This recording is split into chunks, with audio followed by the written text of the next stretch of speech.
November 11th, 2018, Frankfort, Kentucky. Sharon Lathram becomes concerned when she realizes that she hasn't spoken to her son for close to 2 weeks. This is super out of the ordinary for them, so she begins trying to contact anyone she can think of that might be able to help her track her son down. But when she is unable to find him or his young son, she contacts the police to file missing persons reports for both her son and her grandson. Hoping the police will be able to track him down, she remains optimistic that the whole situation is just a big misunderstanding. Until a few days later, when she receives a video from her son's former roommate that sends chills down her spine. Despite the strange circumstances surrounding his disappearance, her son's case is barely picked up by the media and then is completely overshadowed 2 months later when a massive missing persons case takes off in the same area. Because of these factors and many others, it's now been 2.5 years and this young man's family is still fighting for answers. This is the Kevin Lee Jackson story. Hey guys! Welcome back. If you're new here, hi, my name is Jessica and welcome to my channel where I explore new true crime cases each week. Last week we talked about Hella and Richard Crafts and how, oh my god, Richard Crafts is the worst. If you want to know why, I'll make sure to have that video linked up here in the card for you. And if you're just interested in true crime in general like me and you'd like to join me back here each week, go ahead and subscribe to my channel down below. Before we get started, today's story is a request from one of you guys, so I quickly want to say thank you to Cassie for bringing this case to my attention. Before her request, I had never heard of this case, and unfortunately, I'm going to assume that that's going to be true for a lot of you. Since then, I've actually had the pleasure of speaking with Kevin's sister, Brandy, and that privilege has just made this experience so much more raw and real. Getting to speak one-on-one with a family member in one of these cases has just really kind of made everything hit home. This case is so important to so many people and it needs so much more coverage than it's received. It has barely had any media coverage since it took place in 2018. Over almost 3 years, it's only received a handful of either really short or horribly inaccurate news articles. I never say this at the beginning of my videos, but today I am asking that no matter who you are, no matter where you are, please like and share this video. Please help this family get their story out. With all that being said, let's go ahead and get into today's case. Kevin Lee Jackson was born on April 14th, 1993 in Shelbyville, Kentucky. However, he spent most of his life in either Lawrenceburg or Frankfort, Kentucky. Growing up, Kevin had a lot of interests and hobbies. He liked to play video games, he liked to skateboard, and he liked to work on cars. Kevin was the middle child out of his siblings and was always super close with his family. Because he was the only boy, he really took it upon himself to look out for and protect his sisters. Brandy, in particular, describes him as the glue that held their family together. He's remembered as a loving brother, a wonderful son, and just all around a great guy. He was fun and outgoing and always had kind of a swag to him, even from a young age. When he was little, he participated in and won the Little Mister pageant at the Franklin County Expo. And when the judge announced that he'd won, he strutted down the little walkway with his jacket thrown over his shoulder and planted a huge kiss on the little girl that had won that year. And as he grew up, he always remained incredibly fun, kind, loving, and generous. He was someone that you could count on. He was always willing to lend a helping hand. But no one is perfect, and you will hear through parts of this story that shortly before his disappearance, Kevin was battling addiction. That fact, unfortunately, is about the only thing that the media that did cover this case seemed to fixate on. But please remember that that fact does not and should not define him. Kevin was a son, a brother, a friend, and a father. Kevin had 2 children, a son and a daughter, and while his daughter was not biologically his child, and I hate that wording. In my opinion, biology is not what makes a parent. Presence and responsibility is what makes a parent. So by that standard, Kevin was this little girl's father. From the very beginning of her life, Kevin stepped up and loved and cared for her as if she was his own. That is how he should be remembered. I'd leave out the information about his addiction if I could. I say it all the time that I hate for people's reputations to center around things they were struggling with because so infrequently does that adequately capture who they truly were. But it factors heavily into the case, so it's really not realistic that I omit the information completely. So what happened to Kevin Jackson? Well, Kevin was last seen in October of 2018 before he was formally reported missing on November 12th.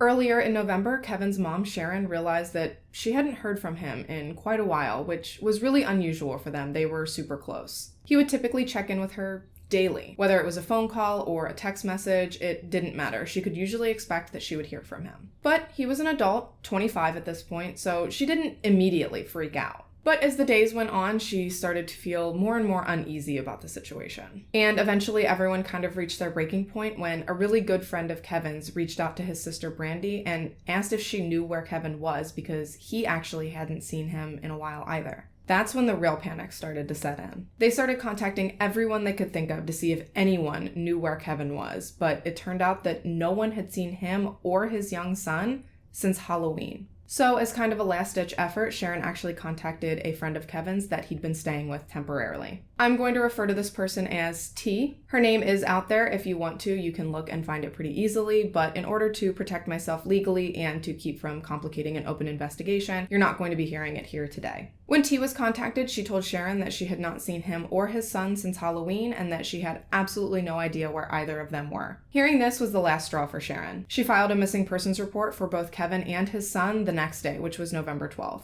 At first, everyone was really hopeful that Kevin had gone off to check himself into rehab. He'd been talking about getting clean and turning his life around, so everyone was really optimistic that that was where they might find him. Unfortunately, though, when the National Missing Persons database didn't pick up on him as being in any rehab facilities, that optimism faded and everyone started to fear the worst. Kevin was last seen on Halloween with T. His friends have come forward with that information, and T herself admits to having been with him that night. So, who is T? Well, despite the fact that he was living with her, T was not a lifelong trusted friend of Kevin's. As far as Kevin's family is aware, he met T through his addiction, and the two just kind of kicked up an acquaintanceship from there. He and his son were staying with her temporarily while they were in between places. Overall, they stayed with T for about the 6 months leading up to Kevin's disappearance. Unfortunately, Kevin's family didn't know the exact depths of T's involvement in his life until after he disappeared. That's when some really unsettling information came to light. A few days after the missing persons reports for Kevin and his son were filed and an Amber Alert was issued for his son, T sent Kevin's family a video of him sitting at a notary public's house shortly before his disappearance, and he was signing over limited and temporary rights to his son to T's sister. So she had lied to Sharon when they'd spoken. Kevin's son had been at her sister's house the whole time that Kevin had been missing.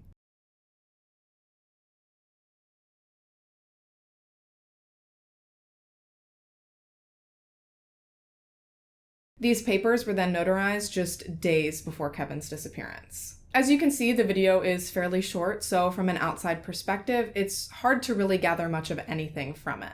But Kevin's mother, arguably one of the people who knows him best in this world, says that she believes that his body language, the atmosphere, and the subject matter in general of the video is really weird. And I agree that the subject matter is weird. I get very much like Dee Dee Moore, Abraham Shakespeare cell phone video vibes from it. If you're not familiar with what I'm talking about, I will link my video on that case up here. But basically, this woman in Florida took a cell phone video of this man that she was friends with, asking him all of these leading questions about how he wanted to disappear because he was tired of people asking him for money. And then she killed him and tried to use the cell phone video to show that he had disappeared on his own accord. This video just feels very reminiscent of that. As if those people knew that Kevin wasn't going to be around much longer and they wanted proof that he really had been the person to sign those papers. It should go without saying that obviously this is just speculation on my part, but in a scenario like that, they could then show the video and take the stance of, oh, see, he wanted to disappear. This is him voluntarily signing over rights to his son. But that just does not sit right with anyone who knew Kevin. Kevin was an incredibly loving father, and no matter what he was going through in life, that little boy meant more to him than anything in this world. And no one believes for even 1 second that he would voluntarily walk out of his life. And frankly, no one that knows him thinks that he would just disappear without so much as a word to anyone. On top of that, at the time of his disappearance, Kevin was trying to turn his life around. He'd enrolled in school, he was looking for his own apartment, and he was talking about getting sober. Those just aren't things that you do if you're planning on going off the grid and starting a new life. So it's widely believed that Kevin was coerced to sign those papers in an effort to, unbeknownst to Kevin, facilitate a legal adoption of Kevin's son to T's sister. And what's absolutely fucking balls to the walls insane is that it worked. Despite the bizarre circumstances surrounding the actual signing of those papers and the bizarre circumstances surrounding Kevin's disappearance, T's sister was able to successfully adopt Kevin's son. She changed his last name and still has custody of him to this day. Kevin's family has not been able to see him since Kevin disappeared, and despite their best efforts to fight for him, there was nothing they could do to intervene. It seriously blows my mind. The paper that Kevin signed only gave T's sister limited and temporary rights over his son, specifically the ability to make decisions for school and/or medical purposes. In no way, shape, or form did Kevin sign over full custodial rights to his son, despite what some articles may have reported.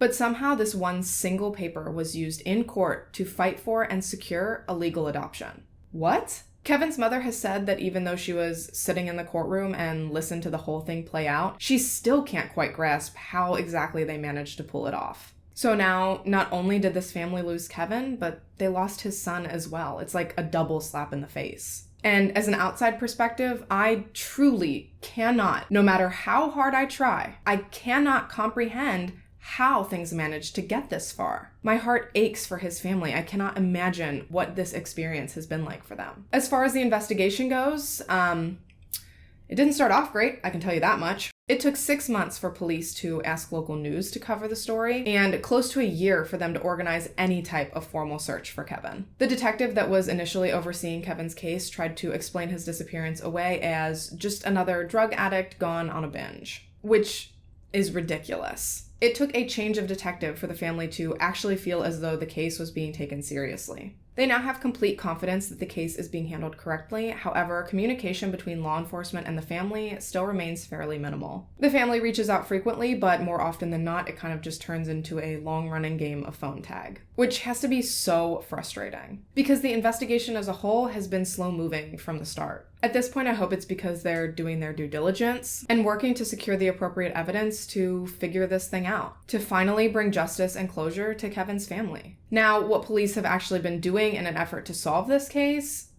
I can't really say. They've kept a majority of that information close to the vest, if you will, in an effort to protect the integrity of their investigation. And on one hand, I understand that. The area seems like a place where everybody kind of knows everybody, and with an open investigation, police have to be really careful with the information they have. But on the other hand, this has left the family kind of in limbo for almost 3 years, just wondering what's going on. I do know that at this point, police and the family are operating under the assumption that Kevin is no longer with us. His family in particular, like I've said, just cannot fathom a world in which Kevin would disappear and voluntarily leave his son. Police have done a few searches with cadaver dogs in hopes of recovering Kevin's body, but so far they have been unsuccessful. The first location they actually searched was T's house that Kevin had been staying at before he disappeared. And based off of an interview with Kevin's mother, it's my understanding that the dogs did alert to some areas of that house, but that no other evidence was recovered that could further incriminate T. There's actually been a lot of talk amongst the residents of the area that T actually had her basement redone shortly after Kevin's disappearance, which people found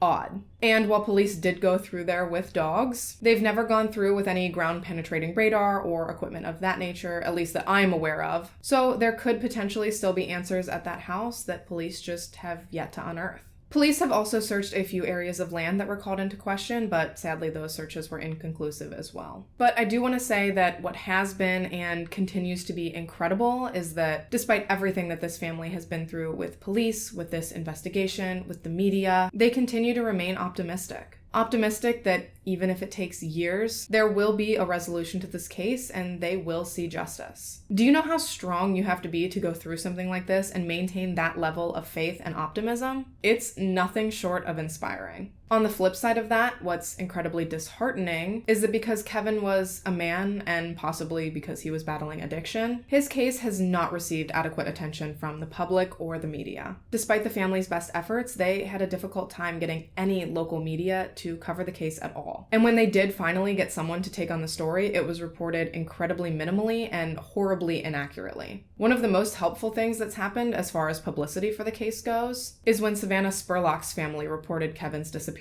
to their following. Savannah was a 22-year-old mother of 4 who disappeared from Kentucky in January of 2019. Her case, likely because she was a white woman,